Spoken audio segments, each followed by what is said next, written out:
Good afternoon. Ito nga pala yung accomplishment for today. Kumuha tayo ng stair papuntang stairway to heaven stairway to Lauting. Storage po yan yung sa taas.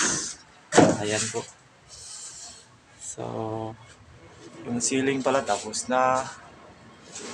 Yung plastering na lang yung kulang dito sa loob.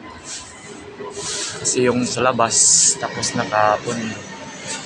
Ito nakatiwangwang pa rin kasi yung electrical sa baba hindi pa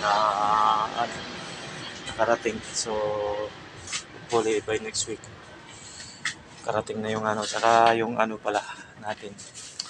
Isa rin kasama rin sa accomplishment natin for today is gumawa tayo ng kinabit yung fascia cover. Kasi nakarating kanina mga almost 3 na. So natapos pa rin. By Monday yung gutter saka downspout.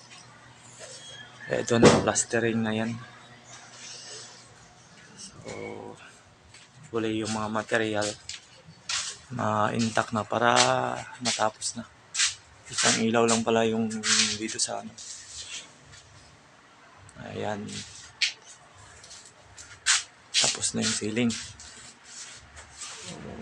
Thank you for watching and don't forget to like and share.